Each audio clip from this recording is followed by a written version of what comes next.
Olá para você que acompanha o Jornal Panorama. Eu sou a Juliana Carvalho, estou aqui hoje com mais uma edição do nosso Panorama Entrevista. Você já sabe, é um novo formato, mas a mesma informação para você, nosso telespectador. E eu aproveito, para te convidar para nos seguir nas redes sociais. O Jornal Panorama está no Instagram, no @Jornal Panorama JP. Também no Facebook, é só você buscar lá pelo Jornal Panorama ou acessar direto facebook.com/Jornal Panorama 3. Também estamos no YouTube, no nosso canal Televisão Panorama. E, claro, tem o nosso site, o www.jornalpanoramaminas.com.br, onde você fica por dentro de tudo o que acontece na sua cidade, no estado, no país e no mundo. E hoje eu tenho a honra de ter aqui com a gente no nosso estúdio, aqui no Jornal Panorama, o Dr. André Zaroni, ele que é formado em Medicina pela Universidade Federal do Rio de Janeiro, a Unirio, especializado em Endocrinologia e Metabologia pela PUC, titular de Endocrinologia pela Sociedade Brasileira de Endocrinologia e Metabologia e também foi professor adjunto durante 12 anos da Faculdade de Medicina de Itajubá, além de ser mestre em Medicina pela PUC Rio. Doutor, que currículo, hein? Bons tempos. Bons tempos, né, doutor André? E a gente vai falar de um assunto aqui muito importante, a gente vai falar sobre o hipotiroidismo, também sobre a doença de Hashimoto, que são, estão sempre aí, perpetuando aí, doutor? Sempre nos consultórios, isso. Não é isso? Então, vamos conversar, doutor. Eu brinco, a gente começar pelo começo. Qual que é a função da tireoide no nosso organismo e por que ela é tão importante para a saúde? Então, a tireoide é uma glândula que fica localizada aqui no pescoço e ela produz um hormônio que é secretado no sangue, Todo hormônio é secretado no sangue e vai agir no corpo inteiro. Então, esse hormônio da tireoide chama levotiroxina. E ele age em todas as células do organismo. Célula de gordura, célula muscular, célula do cérebro, célula do fígado, célula do pâncreas, célula do estômago, Então é um hormônio muito importante. E qual a função desse hormônio? A função desse hormônio é manter o metabolismo da célula, a velocidade do metabolismo da célula. Então, à medida que você produz o hormônio, ele entra dentro da célula e estimula a produção da célula em fazer proteínas, em ativar o metabolismo. Então, é um hormônio muito importante no contexto do nosso organismo, Sim, a tireoide é aquela borboletinha que a gente tem aqui no pescoço, não é isso, Exato. doutor? Ela é uma borboleta, exatamente a forma da borboleta que tem essa região aqui do pescoço. E é como se fosse um escudo, Uhum. Aqueles escudos antigos da época lá dos romanos. Tinha aquela forma de escudo, Por isso que foi dado o nome de tireoide. É engraçado que existem duas formas de chamar a tireoide.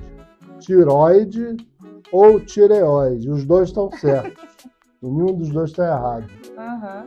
A gente, no popular, a gente fala muito tiroide, doutor? Isso, mas não está errado, não. Uhum. Todos os dois... antigamente tinha muita dúvida em como se chamar a tireoide. Mas hoje a gente sabe que pode chamar dos dois jeitos. Certo. E quais os principais sintomas, doutor, de problemas na nossa tireoide que a gente tem que ficar alerta? Então, a tireoide, ela é uma glândula, é como se fosse uma fábrica de produzir hormônio. Então, ela pode passar a produzir muito hormônio ou pouco hormônio. Então, aí tem o hipertiroidismo, que é quando produz muito hormônio, que a gente não vai falar hoje, e o hipotiroidismo, de quando essa fábrica está produzindo pouco hormônio, pouco T4, que é um apelido que a gente dá para o hormônio da tireoide. O T4 ele vai para o sangue e se transforma num outro hormônio que chama T3. Por isso que a gente tem que dosar no sangue o T4 e o T3, para ver como é que está a função da tireoide.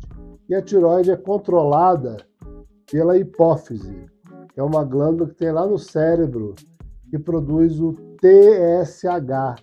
Esse hormônio é o hormônio que controla a tireoide. E como ele é um hormônio que é muito mais sensível na dosagem, geralmente o diagnóstico é feito pela dosagem desse hormônio da hipófise. Engraçado, né? Uhum. A gente usa mais o hormônio da hipófise para fazer diagnóstico do que o hormônio da própria tireoide. Uhum.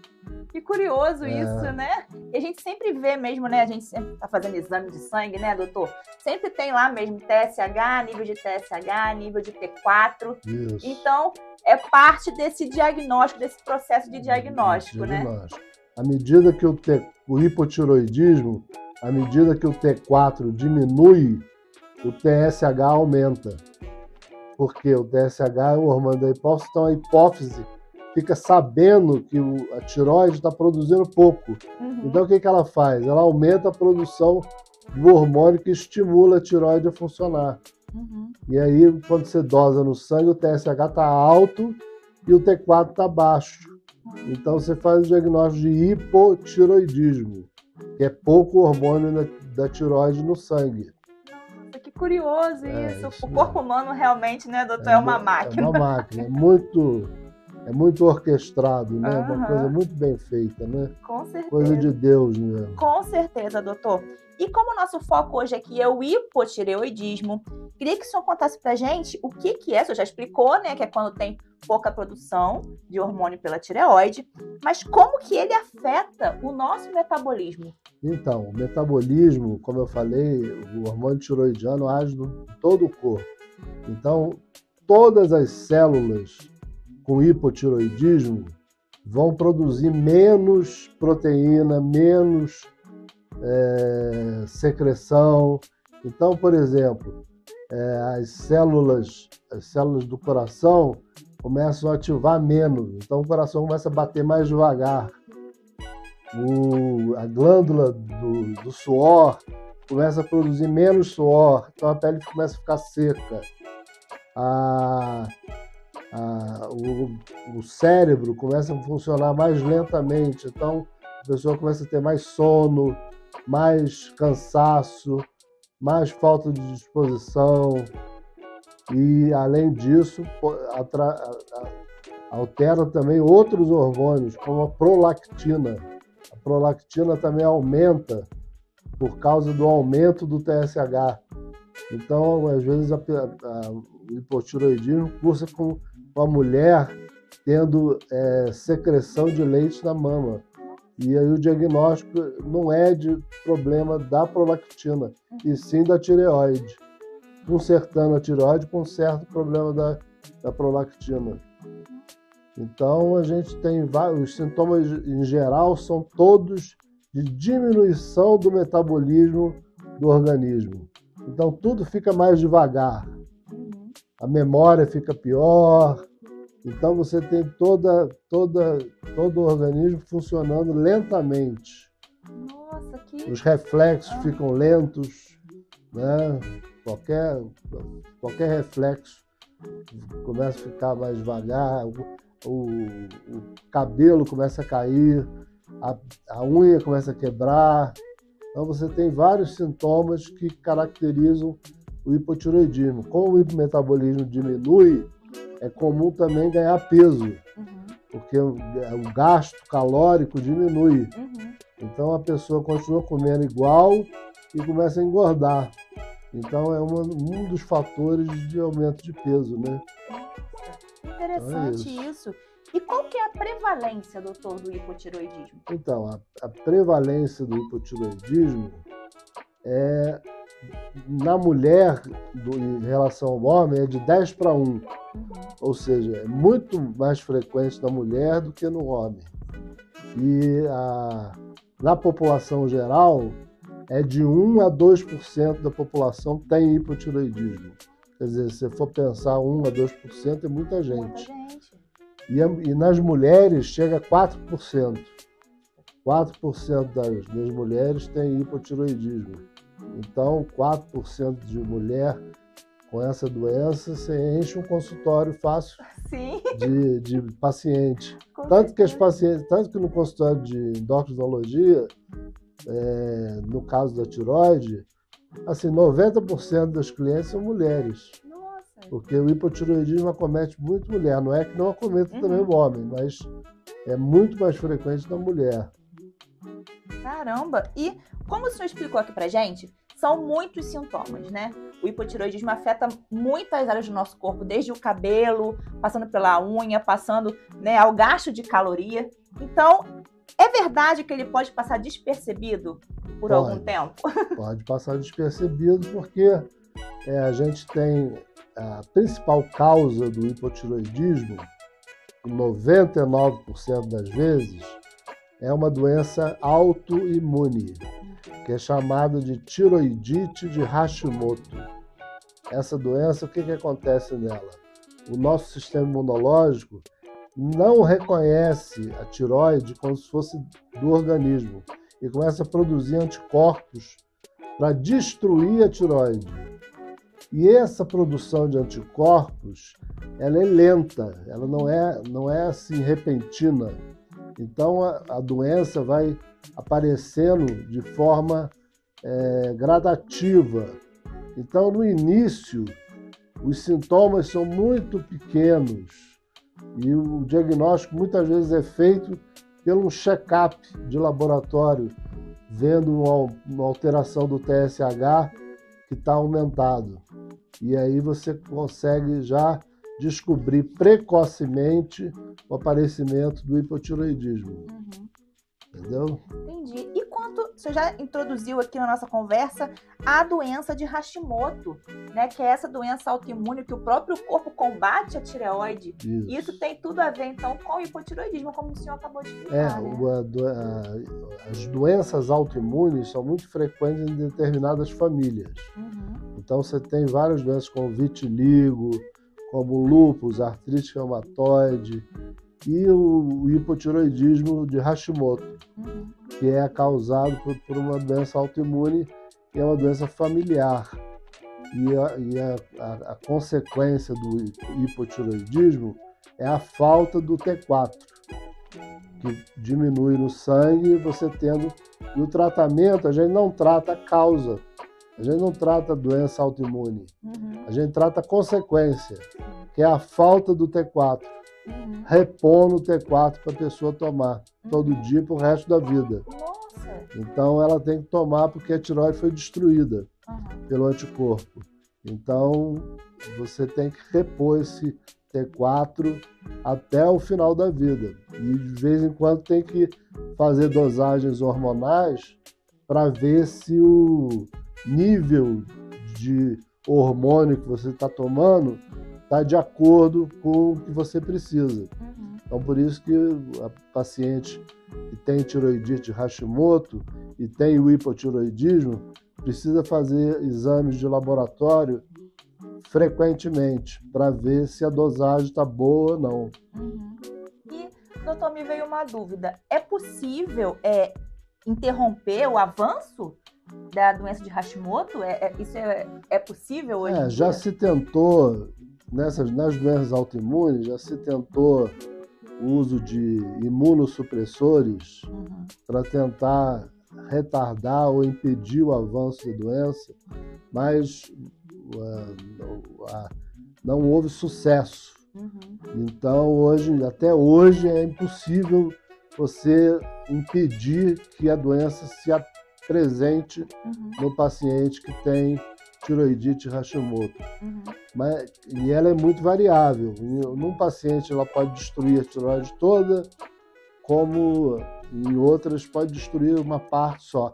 É como o vitiligo. O vitiligo também pode dar uma manchinha branca, uma falta de melanina num lugar só, ou até no corpo todo. A mesma coisa acontece na tireoide.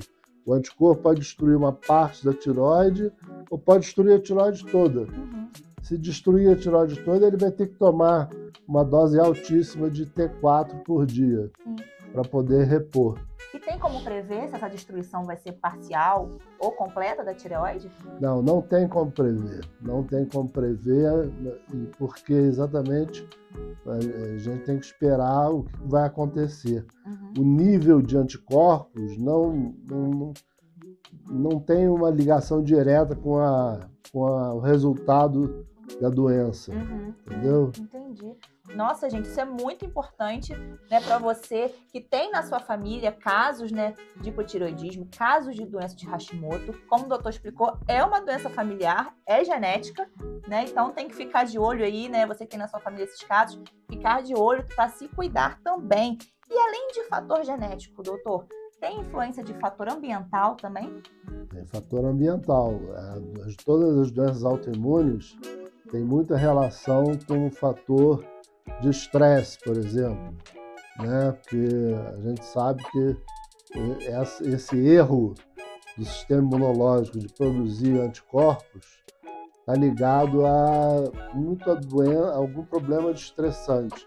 Então você pode perguntar, apareceu tireoidite Hashimoto, você vai na história pregressa do paciente, aconteceu a morte do ente querido, perdeu um casamento, teve algum problema de depressão, e isso tudo às vezes desencadeia a doença autoimune. E é o mesmo que acontece nas outras doenças autoimunes e acontece na tireoidite Hashimoto também. Então, tem sentido. Nossa, que interessante isso também.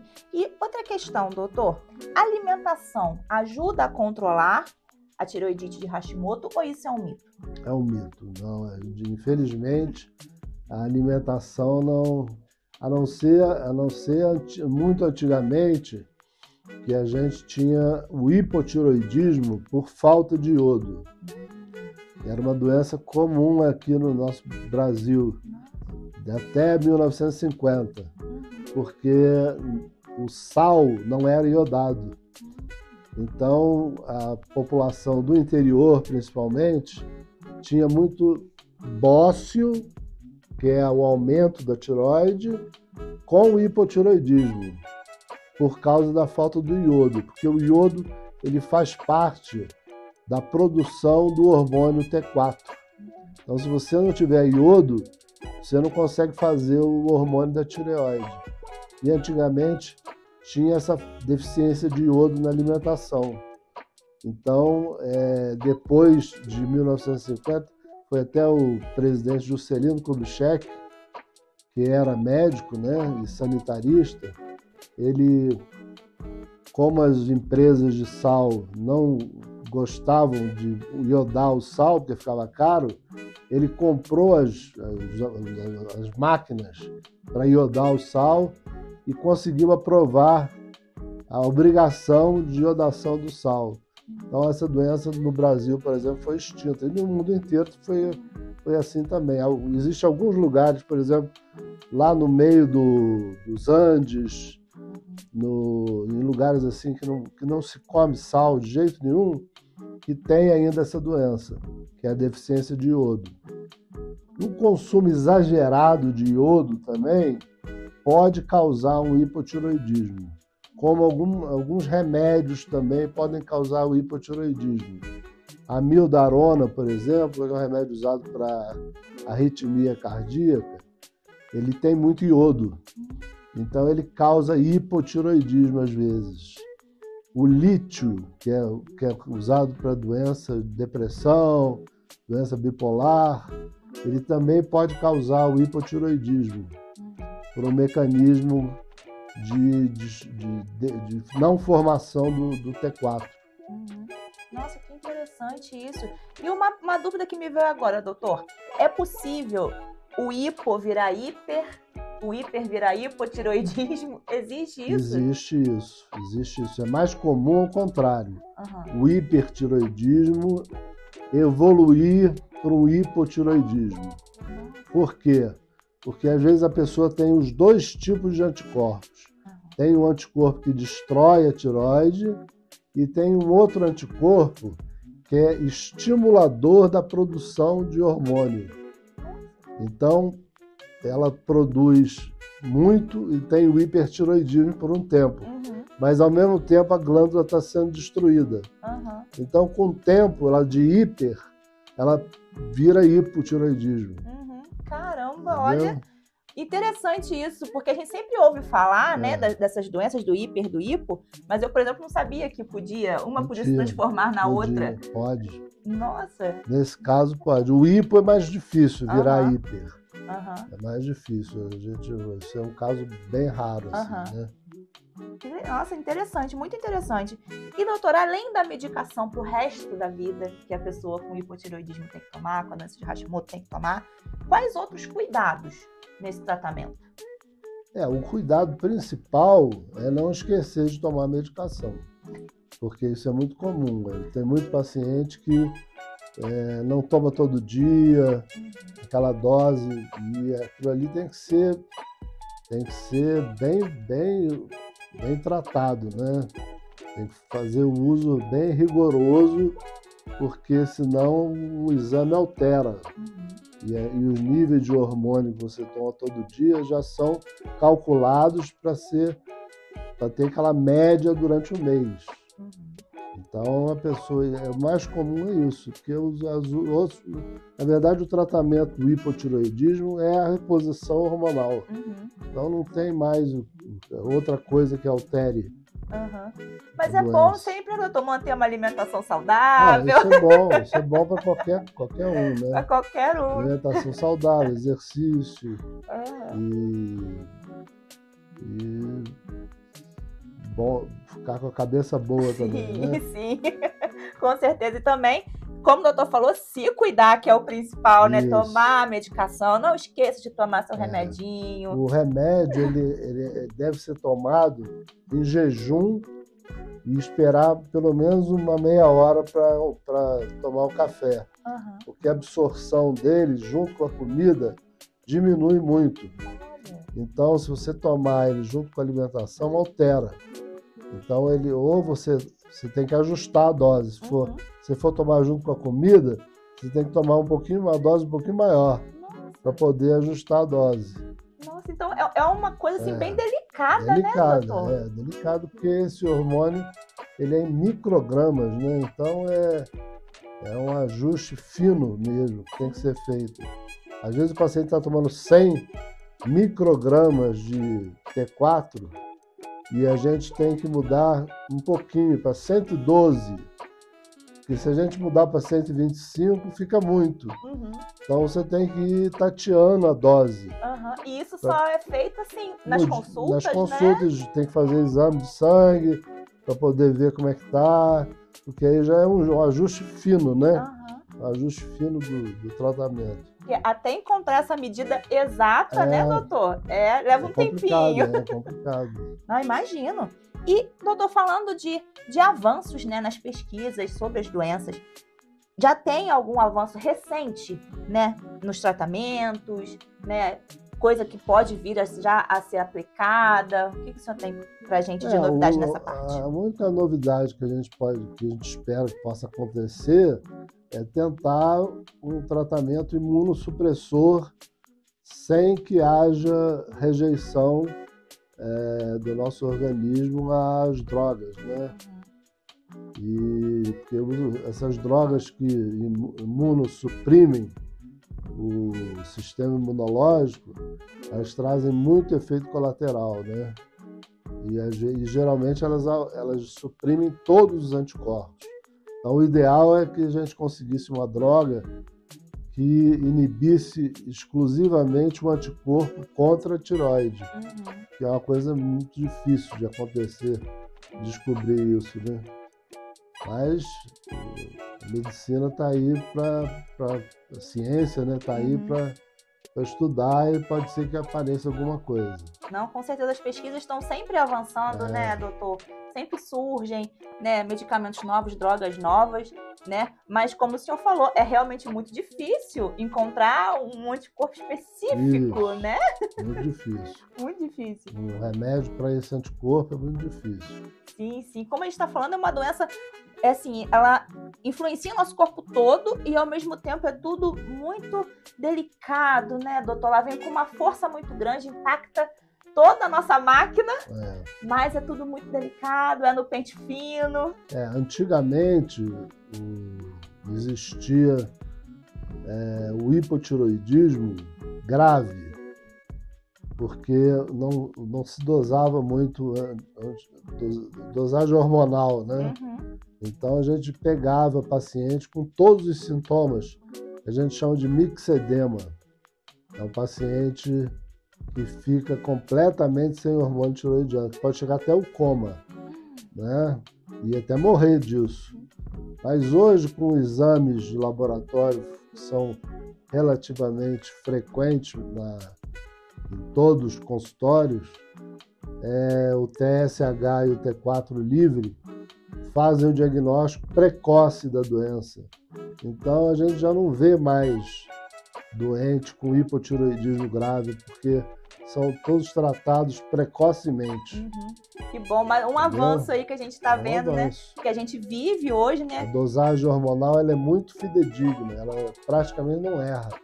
Você não tem, quando você vê um exame de TSH alterado, você já sabe que o paciente tem alguma coisa. E geralmente o TSH estando acima de 10, você já sabe que o diagnóstico está fechado.